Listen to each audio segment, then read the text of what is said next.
Doctor बीना मिश्रा जी, मध्य प्रदेश। राधे राधे महाराज जी। महाराज जी, मैं स्त्री रोग विशेषज्ञ हूँ। कुछ दिनों में तीज का व्रत, चौथ, नवरात्रे जैसे व्रत महिलाएं की अटूट श्रद्धा रहती है। महाराज जी, ऐसे समय में गर्भवती महिलाएं भी खुद गर्भ में पल रहे बच्चे के स्वास्थ्य का ध्यान न देकर व्रत रहती हैं। नहीं रहना चाहिए, क्योंकि उस समय आपके ही खान पान से बच्चे का पोषण होता है। जब गर्भस्थ शिशु होता है वो माँ के ही खान पान व्यवहार से पोषित होता है। तो अगर आप व्रत रहेंगी तो उसको पोषण तत्व तो नहीं मिलेंगे। जो गर्भस्थ शिशु को है उसे पोषण तत्व तो ना मिलने के कारण उसमें बीमारियां आ सकती है, कमजोरी आ सकती है और अधिक पीड़ा उसको होगी, क्योंकि पोषण तत्व तो माँ से ही मिलते हैं। तो हमारी समस्त माताओं से प्रार्थना है कि जब गर्भ हो तो सबसे बड़ा व्रत आपका है उस गर्भस्थ शिशु का पोषण करके उसका जब जन्म दे दें और वो हमारे राष्ट्र के काम आवे, हमारे देश की सेवा करने लायक बने, तो ये बहुत बड़ा व्रत हो गया। तो उस समय हमें लगता है कि जैसे निर्जला व्रत है या इस तरह के व्रतों का अनुष्ठान न करें, क्योंकि वो गर्भस्थ शिशु का पोषण माँ के ही खान पान से होता है। अच्छे सात्विक पदार्थ पावे और सात्विक वातावरण प्रकट करे, भगवत कथा सुने, ऐसे बाहरी तो करे लेकिन व्रत आदि न रहे। मुझे जैसा लगता है, क्योंकि हमने शास्त्रों में जो पढ़ा है कि माँ के ही द्वारा गर्भस्थ शिशु का पोषण होता है। तो अगर आप 9 दिन व्रत रहेंगी तो उस गर्भस्थ शिशु को वो पोषण तत्व तो नहीं मिलेंगे। तो इसलिए अब जैसे करवा चौथ आती है उसमें माताएं बहनें निर्जला रहती है।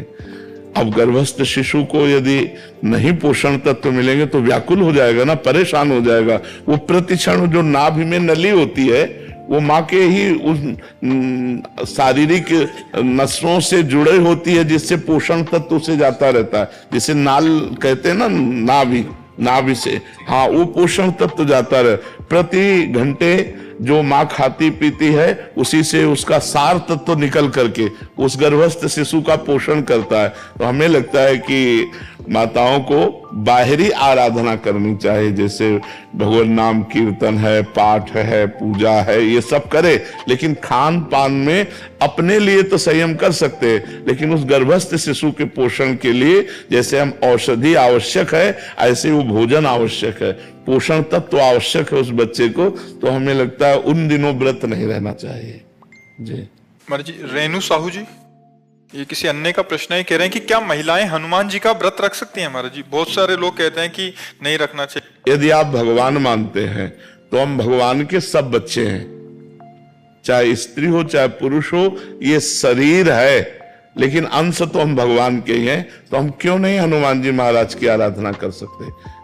हम मानते हैं कि प्रगट रूप में जब हनुमान जी के श्री विग्रह पर बंधन वार आदि इन बातों को तो हम, लेकिन वो हमारे भगवान हैं तो हम हनुमान चालीसा पढ़ सकते हैं, हम उनका नाम जप सकते हैं, हम उनकी आराधना कर सकते हैं, हम उनको भोग लगा सकते हैं।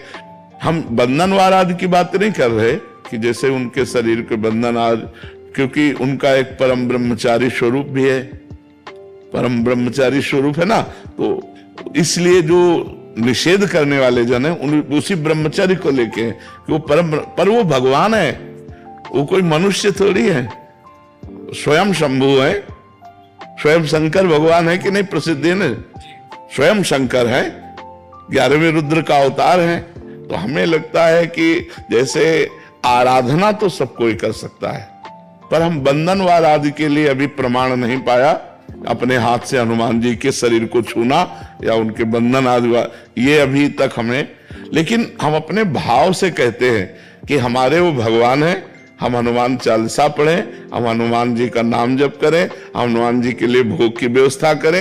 ये मान लो घर में हनुमान जी विराजमान तो रसोई बनाकर बढ़िया सुंदर भोग लगावें, ये सब हम हनुमान जी की आराधना कर सकते हैं।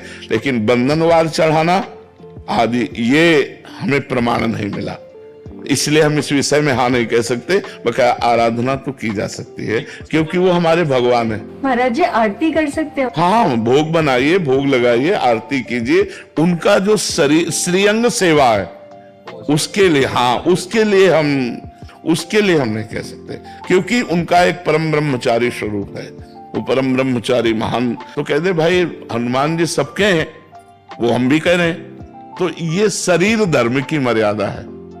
तो हम शरीर धर्म की मर्यादा के अंतर्गत कहते हैं कि बंधनवार चढ़ाना आदि जो हनुमान जी का है वो हमने कहीं नहीं पढ़ा कि माताएं बहनें चढ़ाएं, लेकिन हम भाव से कह रहे हैं कि हनुमान चालीसा पढ़ना, नाम कीर्तन करना, भोग समर्पित कर देना, आरती कर देना, ये निषेध है। उनके श्रीअंग की सेवा के लिए हमने कहते हैं ये बात। बजरंगबाण रोज पढ़ा जा सकता है? भगवान का यश मान करके क्यों नहीं किया जा सकता? तो लोग बोलते हैं कि बजरंगबाण रोज नहीं पढ़ना चाहिए। अगर हम भगवान का यश गान कर रहे हैं, हमें कोई अनुष्ठान थोड़ी कर रहे हैं कि हम बजरंग बाण का प्रयोग किसी के प्रति का अनुष्ठान कर रहे हैं, हम तो भगवान का यश गान कर रहे हैं। जय जय हनुमंत, उसमें जिसमें तो जय जय हनुमंत है ना, उनकी जय जयकार कर रहे हैं, उनकी महिमा का वर्णन कर रहे हैं। और सबसे बड़ी बात है, अगर ये माना जाए तो बजरंग बाण का सही प्रयोग है भव रोग का नाश।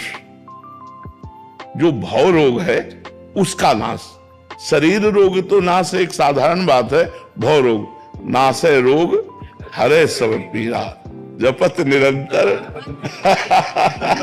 तो ये बात है, जपत निरंतर, नाश है रोग हरे सब पीरा जपत निरंतर।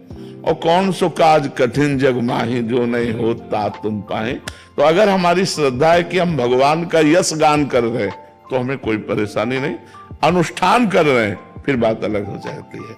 जैसे हम देवी माँ हैं, दुर्गा देवी, कात्यायनी देवी, चामुंडा देवी, हम माँ भाव से आराधना कर रहे हैं वो अलग हो गया, और शक्ति भाव से वो एक अलग हो गया।